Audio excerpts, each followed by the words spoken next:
Dammaqii qophaa'echi barroo bara dhumatii abdii biiftuu garasiin sooromuu dhiistee deegdaa milikinnoo raawwatee fiigee afuufamuu eegdaa wanti Yesuus dubbate baay'een isaas mirkanaa'ee sobee guyyaa fakkaata laftoo durdukkanaa'ee miixuu ishee jalqabaa kunoo yeroon deesseetti biiftuun isoo diimattee amma ni dhageesseetti mallattoo bara dhumaaf siif allaadhalu. Nagaan isiniif haa ta'uu obboloota kiyyaa biyya keessa kan jirtan biyya alaa irrattis kan argamtan hordoftoota OBSEE kiyyaa akkasuma kallattii garagaraan warroonni sagaleen koo singahu hunduma keessaniif nagaa waaqayyoo isiniif haa ta'uu.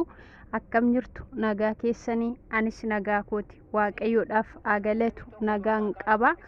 Isinis nagaa akka qabdan abdiin qaba. Egaa arraa waa tokko qabadhee fuula keessan duratti dhiyaadhee jira. Innis barumsa appilikeeshinii tokko isinitti agarsiisuu dhufee jira. Innis warroonni pilaastoriin keessan isiniif hojjechuu didee yeroo baay'ee pilaastoriin keenya gaafa gaalariin keenya guutuu ta'u kallattii baay'eedhaan jechuudha. Bilbili keenya gaafa stooreejiin keenya guutuu ta'u meemoriin keenya gaafa fuul jedhu appilikeeshinii gaafa barbaannu gadi nuuf hin buusu jechuudha. Kanaaf furmaanni isaa appilikeeshinii tokko isinitti agarsiisa. Appilikeeshinii kana yoo gadi buufattanii appilikeeshiniin kun akka pilaastoriitti si fayyada jechuudha. Kanaaf achi keessa galtanii appilikeeshinii sana amma isinitti agarsiisu kana keessa galtanii aappii barbaaddan buufachuu dandeessu jechuudha. Kanaaf turtiin keessan ana OBSEE kiyyaa wajjin haa ta'u.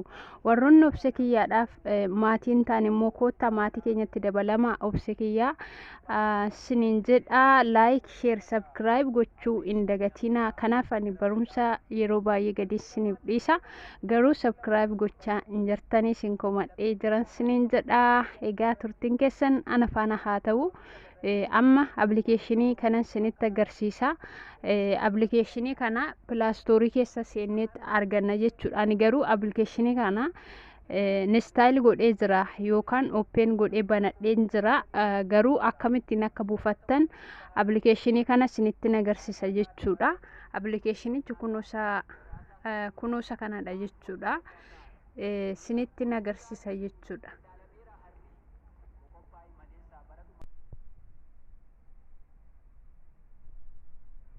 Okay, amma pilaastoorii keenya keessa seennee appilikeeshinii amma isinitti agarsiise kana buusee isinitti agarsiisa.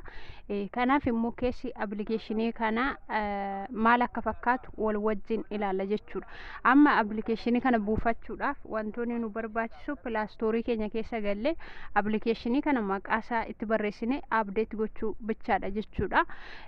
Kanaaf erga abdeet godhanne immoo keessa appilikeeshinii kana maal akka fakkaatu isinitti agarsiisa. Kanaaf appilikeeshiniin kun appilikeeshinii baay'ee saffisaan hojjetudha. Baay'ee appilikeeshinii namatti toludha.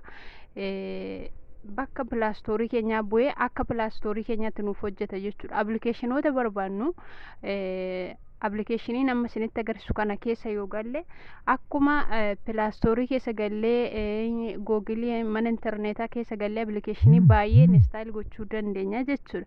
Akkuma sana isa kanas immoo keessa gallee appilikeeshinii barbaannu waatsaappii haa ta'u, imoo haa ta'u, feesbuukas haa ta'u, telegiraamii wantoota barbaadan achi keessa galtanii maqaa isaa duwwaatti barreessitanii isa booddee abdeet gootu jechuudha akka salphaatti. Kanaaf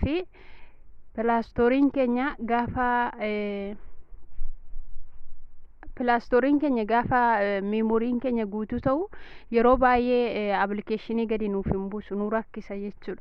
Kanaaf isa kana gadi yoo buufanne immoo furmaata arganna jechuudha. Akka salphaatti appilikeeshinii barbaannu argachuu dandeenya jechuudha. Kanaaf ammas turtiin keessan ana wajjin haa ta'u. Amma pilaastoorii keessa gallee itti barreessinaa jechuudha. Iddoo kanatti app story jennetti barreessina. Ani kunoo isa kanadha jechuudha. Ani buuseen jira, kunoo opennaaf godhee jira, garuu isin buufadha jechuudha. Kanaaf keessa galee applicationii tokko update godhee isinitti agarsiisa jechuudha. Kanaaf ammas turtiin keessan ana faana haa ta'u. Amma ani applicationii kana buuseera, isin garuu buusaa jechuudha. Install godhaa. Amma ani waanan banadhee jiruu fi keessa galee isinitti agarsiisuu duwwaadha. Applicationii tokkicha buusee dhugummaa isaa isin mirkaneessa jechuudha.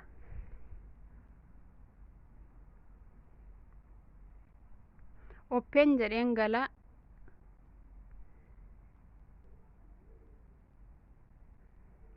Applicationin kun keessi isaa kana fakkaata jechuudha. Amma kunoo sarara gadii kanarra apps jedha, games jedha, continue jedha. Kunoo iddoo kanatti jechuudha. Kunoo gara gadii kana xunnee kunoo iddoo kanatti immoo maqaa isaatti barreessinaa jechuudha. Fakkeenyaaf ani applicationii tokko buufachuun barbaada. Fakkeenyaaf mee WhatsAppin install godhee isinitti agarsiisa jechuudha. WhatsApp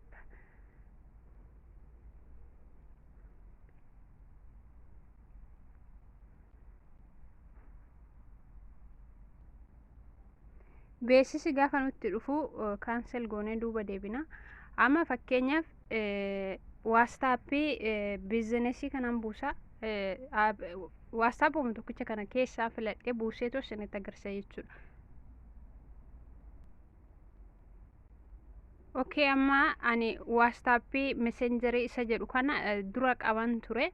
Amma garuu WhatsApp isa WhatsApp business kan jedhu kana install godheen buuseetu isinitti agarsiisa jechuudha. Maaliif applicationin kun dhugummaadhaan akka hojjetu isin mirkaneessuudhaaf jechuudha.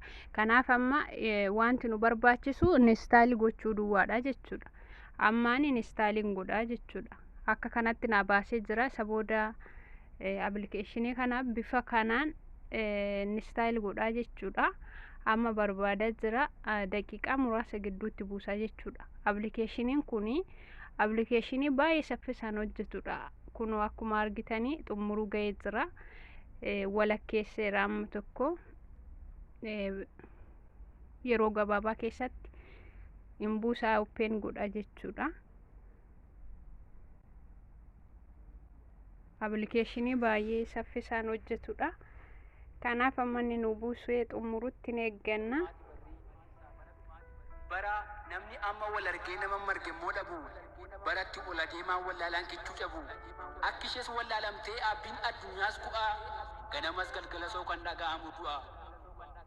Bara dacheetta guugee waagiroo maasisaanii. Bara nama quunnamu wanti nannaa isaanii. Maaf dhugaaf hin jiraattu garaa kee amansiistee. Dacheenoo sassaabachuuf keelloo sitti agarsiiste. Taggoo namaatti ulfaatee namatti ta'ee eelaa. Waraanni addunyaa kanaa inni ulfaataan beelaa. Biyyoota hedduu irratti hinjiruuree mudatee. Hedduu karaarra taa'ee imimmaaniin kadhate. Iddoo garaa garaatti sochiin lafaa mudate.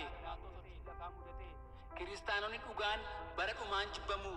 Kaanis wareegamanii. Tolee, hamma WhatsAppin koo kunoo opennaaf godhee jira jechuudha. Akkuma argitanii inna saffisaan naa buusee jira jechuudha.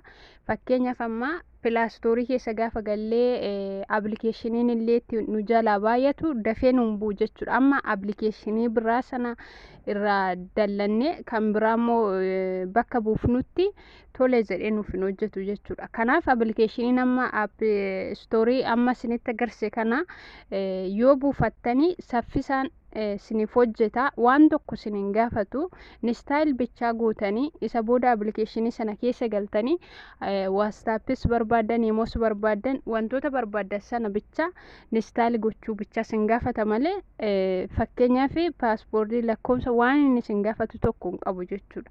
Kanaaf barumsi koo irraa asuma irratti raawwatee jira. Turtii gaarii isiniif haa ta'u. Amma yeroo biraa applicationii biraa qabadhee isiniif dhufutti nagaadhaan naaf tura. Baay'ee sin jaaladha, baay'ee sin kabajaa. Chaanaalii kiyya immoo subscribe, like, share gochuun immoo hin dagatina.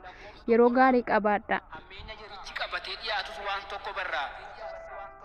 Wanta ta'ee turee fi waan amma ta'uu si nutti meera ibsee. Egaa attamitti akka of eeggannus dubbateera cimsee.